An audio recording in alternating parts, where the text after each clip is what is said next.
Hello friends, welcome to Technique. This is Normal here, and in this video we're gonna do a detailed camera review of the Nokia 3.1 Plus. So Nokia 3.1 Plus is the latest budget offering from Nokia in India, and this device also comes with the Helio P22 octa-core chipset, which is a relatively new chipset, and this has 3GB RAM and 32GB internal storage, and this also comes with a large display.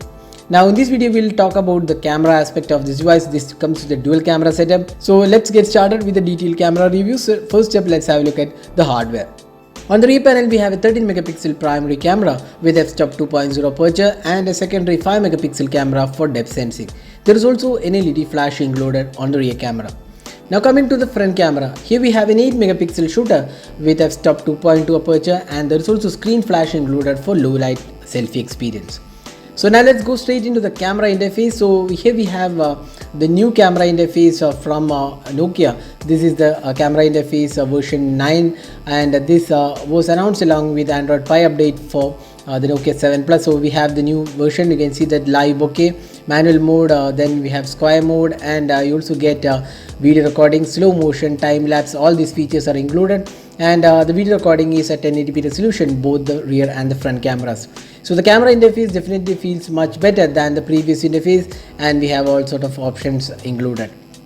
Now let's go straight into the camera samples to see how good the performance is.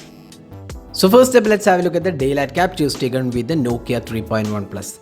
So these are samples, and here you could see that the color quality looks pretty good and details are again good. The dynamic range is also quite acceptable, although at times you could see the colors are a bit boosted, especially when there is a lot of greenery around, but still for the price segment it is being offered, this is definitely good performance, and most of the users would be happy with the camera performance of the 13 megapixel shooter on the Nokia 3.1 Plus. So these are the daylight captures taken with the Nokia 3.1 Plus.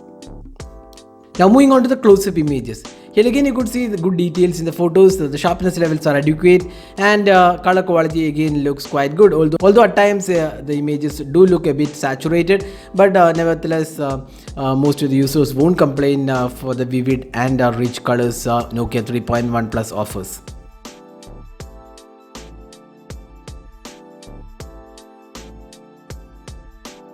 Now moving on to the low light conditions.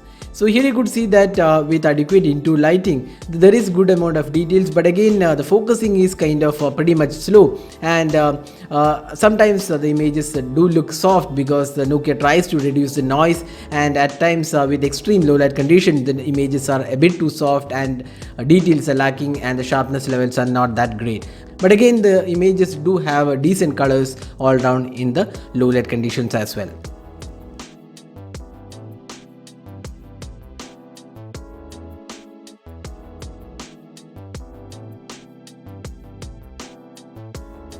Now looking at the video recording. So this device can record videos in 1080p resolution, and this is the 1080p sample we are taken with the Nokia 3.1 Plus. So similar to the 6.1 Plus and 5.1 Plus, this device again supports EIS out of the box, and you can see the camera quality, or rather the video quality, looks pretty good, and the stabilization is also quite of acceptable for this price segment, and overall the video recording is definitely usable for the price segment it is being offered. So that's the video recording at 1080p resolution on the Nokia 3.1 Plus.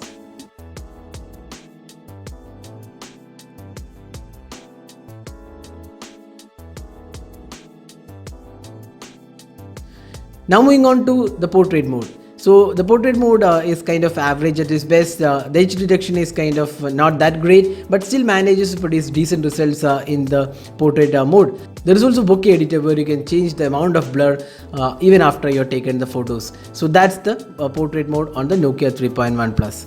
Now moving on to the selfie camera. So this is one area where the Nokia 3.1 Plus was kind of disappointing. The 8 megapixel shooter was kind of average, and the color quality of the selfies was average at its best. Even in low light conditions the selfie experience was subpar, and even with the screen flash it was not that great.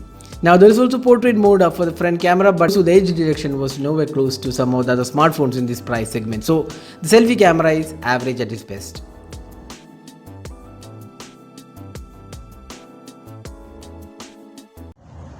So this is the front facing camera sample taken with the Nokia 3.1 Plus. It's a 8 megapixel shooter camera, and this can record videos in 1080p resolution, and you can judge yourself how good the clarity of the video is and also the audio output from the 8 megapixel shooter on the Nokia 3.1 Plus. So summing up, how good is the camera on the Nokia 3.1 Plus? We feel the rear camera does a quite good job in daylight conditions, and even the close-up images, it had good details. The video recording and the EIS is quite usable. And the portrait mode is kind of average, but still does a decent job altogether. So overall, we would say the rear camera is kind of decent performance, and for the price segment it is being offered, most of the people won't have much to complain with the rear camera. But the selfie camera was kind of average at its best. The colors were not that great, and we expect Nokia to do a bit more in terms of selfie experience, probably with an update coming up later, so we're not sure on that. So that was the camera review of the Nokia 3.1 Plus. Hope you enjoyed watching this video. Do hit that like button and also hit that subscribe button for more videos. This is Nirmal signing off. Thanks for watching. Hope to see you in our next video. Have a great day.